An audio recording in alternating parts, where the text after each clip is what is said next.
Guys, thanks very much for your time and for you to being here and listening to our history of money, or is money the root of all evil?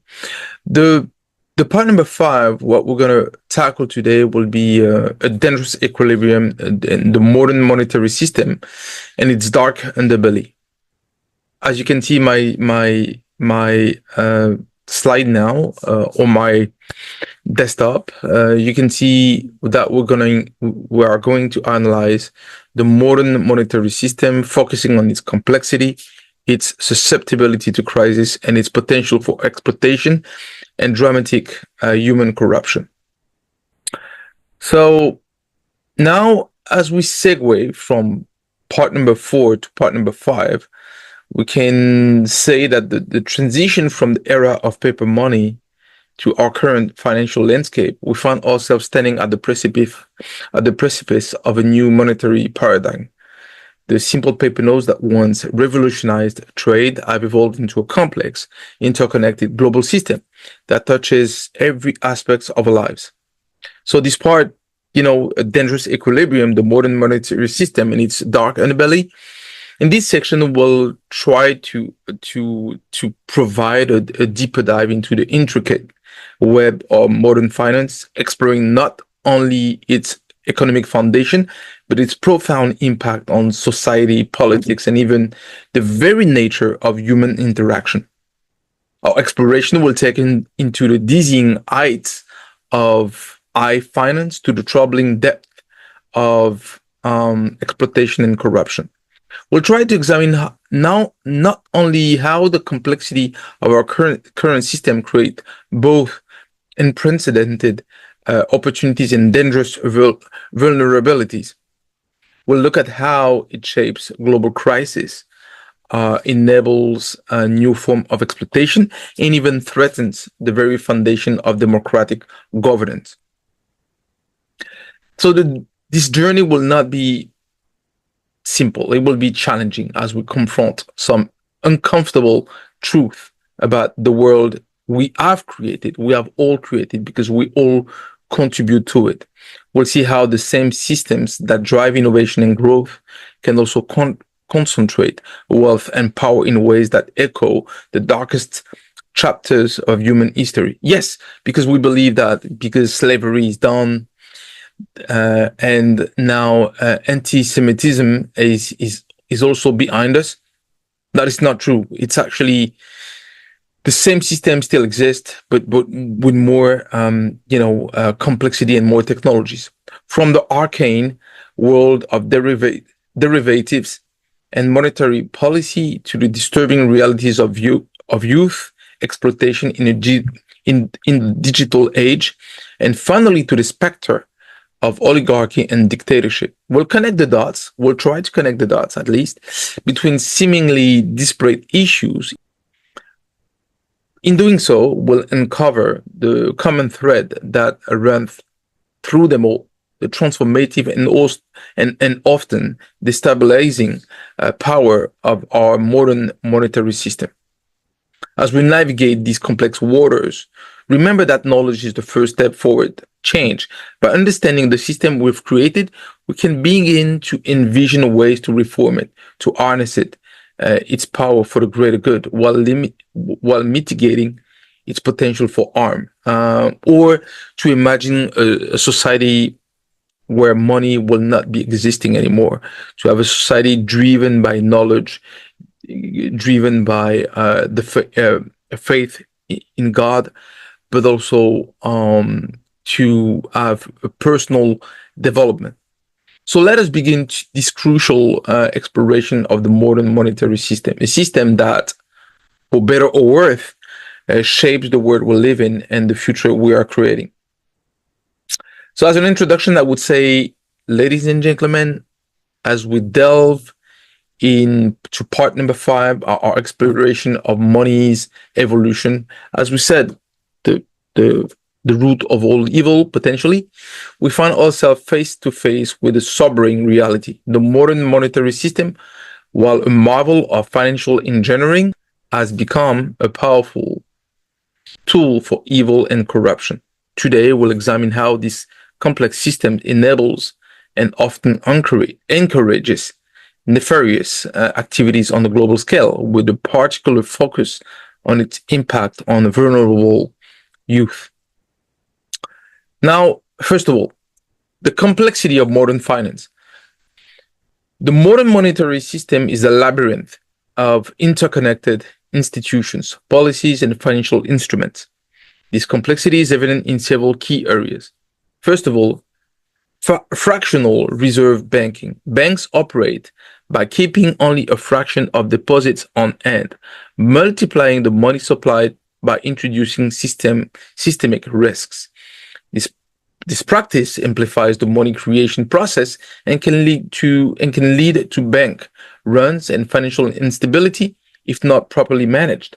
Indeed, we all use banks in order to put our money into it, but now only a fraction is kept, within the bank reserves. The rest is invested, so creating a risk by de facto. Second, derivatives and complex financial instruments. Products like credit default, swaps, and collateralized debt obligation have created a shadow banking system that often escapes regulatory oversight. This instrument, while designed to manage risk, can actually concentrate and obscure it, as seen in the 2008 financial crisis. Third, global interdependence. The interconnectedness of global markets means that a crisis in one region can quickly spread worldwide. This was dramatically illustrated by the 2008 financial crisis and the 2020 COVID-19 pandemic, both of which had rapid global economic impacts. For monetary policy tools, central banks are increasingly sophisticated tools like quantitative easing and forward guidance, the effects of which are not always predictable and well understood. These tools have expanded the role of central banks in managing economies, sometimes even blurring the line between monetary and fiscal policies. Now, what can we say about the susceptibility to crisis? The complexity of modern monetary system makes it inherently fragile and prone to crisis. We can think about, first of all, leverage and debt. The system's reliance on debt amplifies both gains and losses. When leverage is high, even small market movements can trigger cascading failures across the financial system. Herd behavior and panic. Financial markets are susceptible to mass psychology, leading to boom-bust cycles and panic-driven crashes. The speed of modern transactions can exacerbate these tendencies, causing rapid market swings.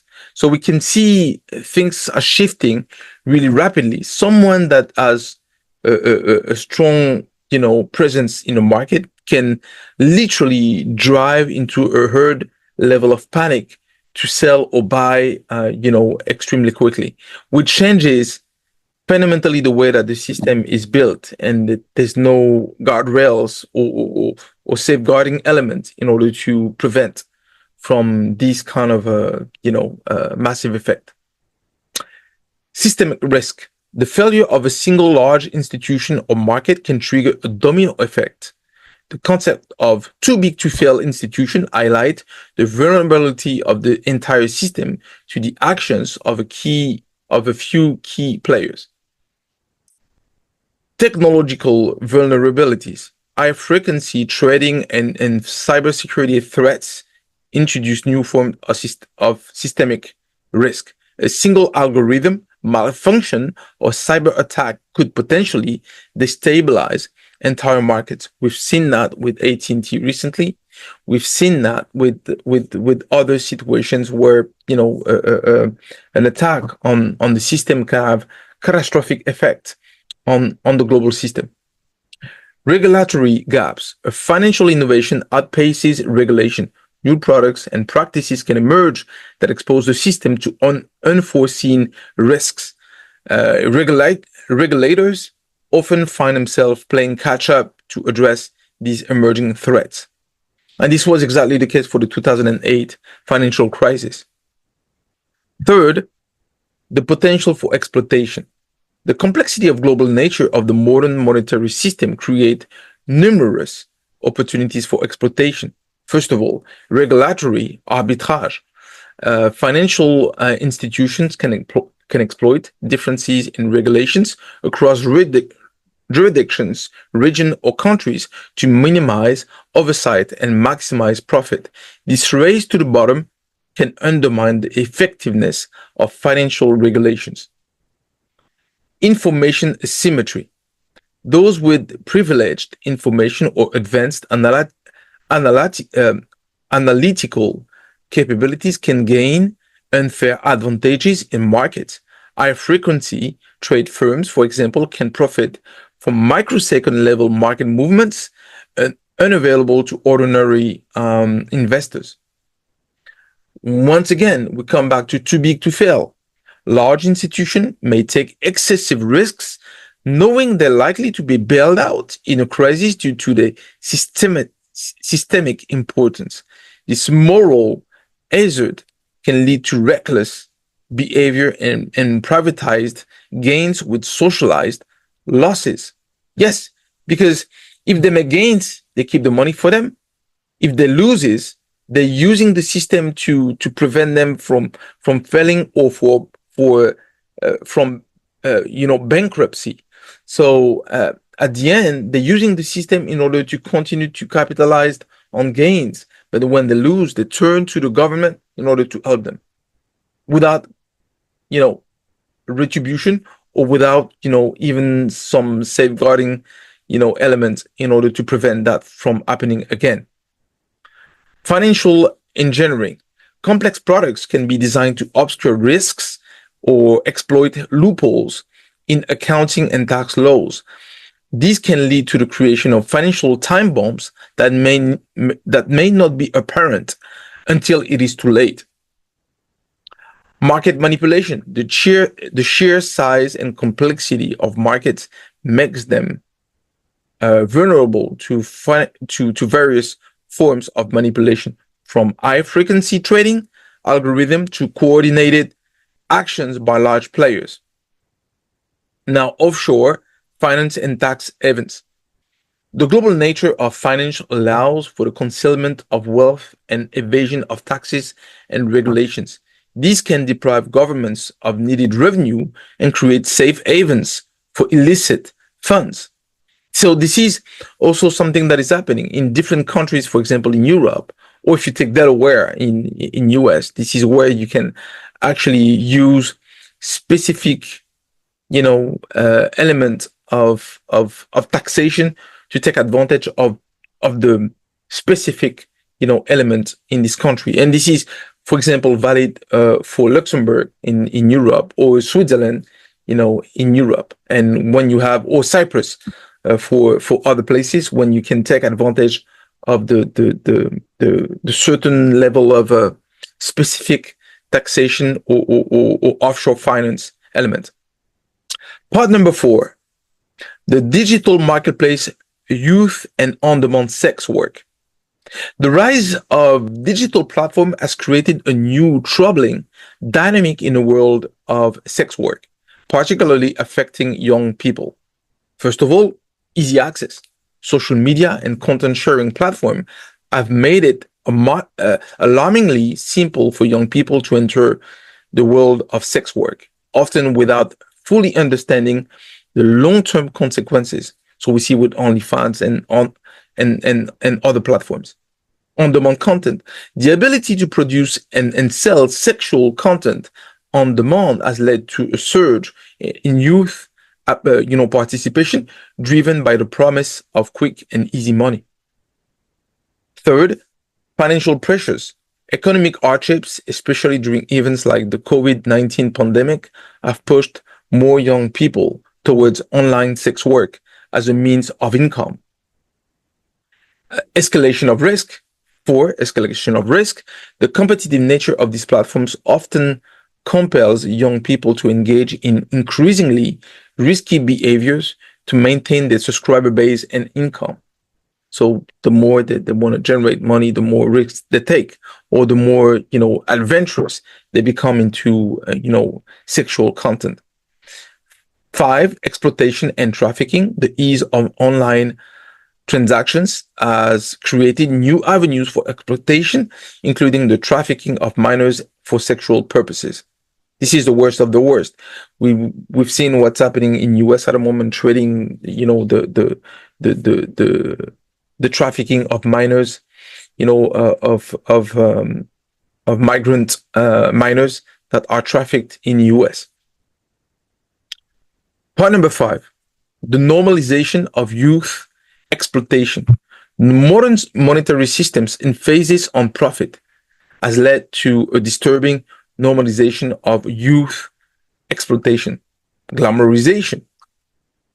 The potential for quick, substantial earnings can glamorize sex work to young people, obscuring the risk and long-term consequences. We've seen people that are doing OnlyFans being extremely proud of making OnlyFans and then to sell sexual content as long as they make money.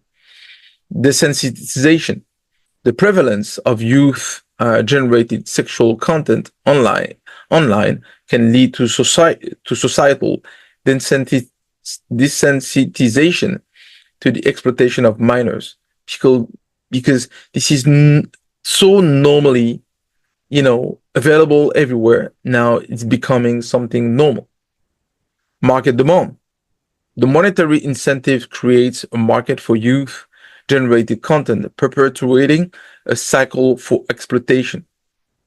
Inadequate safeguards. The rapid evolution of online platforms often outpaces regulatory efforts to protect young users from exploitation.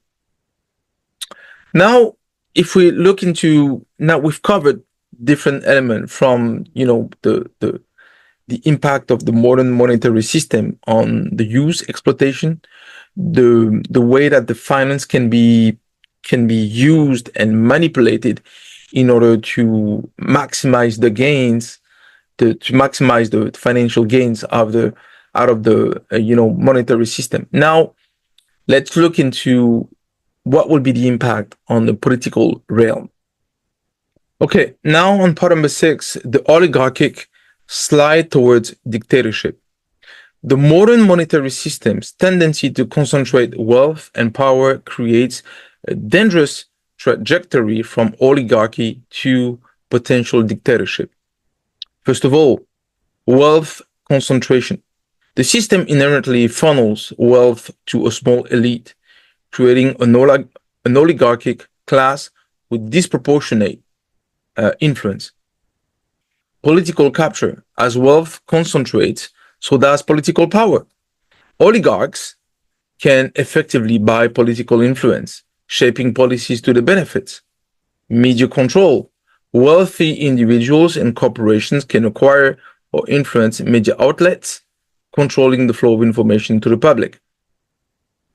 Fourth, erosion of democratic institutions. The outsized influence of money in politics weakens democratic institutions, making them less responsive to the general public, or they don't even listen to the general public. We've seen in France with Emmanuel Macron, who disbanded the National Assembly, and in the face of creating a new government, decided not to take in consideration what the people were saying, that they wanted to have a change, and he kept things, in his way instead of following the institution, heritage, and to select a government that will be representing what the choice of the public was. 5, economic leverage. Oligarchs can use their economic power to influence government decisions, threatening economic stability in their demands, if their demands aren't met. Populist exploitation. Economic inequality fueled by this system can lead to popular discontent, which can be exploited by charismatic figures promising simple solutions. This is exactly what we've seen, when you have weak institution, you leaving the extremists to take roots and to, propagate the message. This is what we've seen in 1920s with the Weimar Republic, which was so weak that it led to the rise of Hitler. Crisis, opportunism. Economic crisis, often exacerbated by the action of the oligarchy class, can be used as pretext to consolidate power and restrict freedom. Technological control. Wealth allows for investment in and control of advanced technologies, which can be used for surveillance and population control. International influence. Oligarchs can extend the influence beyond national borders, potentially manipulating international relations for personal gain. The Gates Foundation, the Clinton Foundation, for example. The final shift. As power concentrates further, a single individual or small group may emerge to take full control, transitioning from oligarchy to outright dictatorship. We've seen that in history. We've seen that with Napoleon Bonaparte in France, where a sequence of political transition led to a full dictatorship, something that was more a military dictatorship. Could that happen again? I don't know, but in history we've seen from ancient Greece to ancient Rome to more modern, human civilizations like the British Empire, like the French Empire, led to this sequence of royalty or monarchy to a sense of democracy to evolve to something like an oligarchy and a dictatorship. This progression represents a grave threat to democratic societies and individual freedoms. The modern monetary system, by facilitating the extreme concentration of wealth, become an unwitting accomplice in these potential slides towards autocratic systems. In conclusion, what we can say, the modern monetary system not only enables corruption and exploitation, but also poses a fundamental threat to democratic governance by allowing the concentration of vast wealth in the hands of a few. It creates a condition for oligarchy, which can easily devolve into dictatorship. This progression is not unique to our time. Throughout history, as I was saying, we've seen a recurring pattern in the evolution of governance system. Ancient civilization, including Greece and Rome, often followed a similar sequence. Monarchy with varying approaches, transition to a form of pseudo-democracy, something that we understand today. We don't fully understand democracy, but something that is resembling, the democracy of ancient Greece, of ancient Rome. Third evolution into an oligarchic system, and four, financial descent into dictatorship. Our modern society now faces the same conundrum. We stand at the critical juncture, echoing the challenges faced by these ancient civilizations. The concentration of wealth and power we're witnessing today bears striking similarities to the conditions that preceded the fall of democratic experiments in the past. This historical parallel underscores the urgency of the current situation. The transition from our current state of oligarchic tendencies to outright dictatorship is not just a theoretical possibility, but the well-trodden path in human history. The challenge before us is not just economic, but existential for our democratic societies. As we navigate the future of our monetary systems, we must prioritize the preservation of democratic values, the protection of individual freedoms, and the equitable distribution of economic power. We must learn from history to avoid repeating its darkest chapter. Our ability to address these issues will determine whether we can break this historical cycle and maintain a society of free citizens, or if we will slide into a world dominated, well, by wealthy elites and ultimately perhaps by dictatorial rule. This perspective reminds us that the struggle for democracy and equitable economic system is ongoing. It requires constant vigilance and active participation from citizens to prevent the consolidation of power that has time and again led to the downfall of free societies. So thanks very much for your time. This is what I could say about the part number 5. I welcome any questions about the complex relationship between our monetary systems, wealth concentration, and the future of democratic governance, as well as how we can learn from historical patterns to safeguard our freedoms. And at the same time, if you see some value into what you've seen today, please subscribe, like, comment. That will help, the algorithm on both YouTube and Rumble. And naturally, I welcome any messages. As you know, I respond to all of them. I value the time you spend on these videos and your attention to them. So thanks very much for your time. I really appreciate that. And I'll see you in part number 6 when we'll be talking about this utopia of a moneyless society. Thanks very much for your time and have a great day. And we'll see the result of the US election tonight, I guess. Thanks. Bye-bye.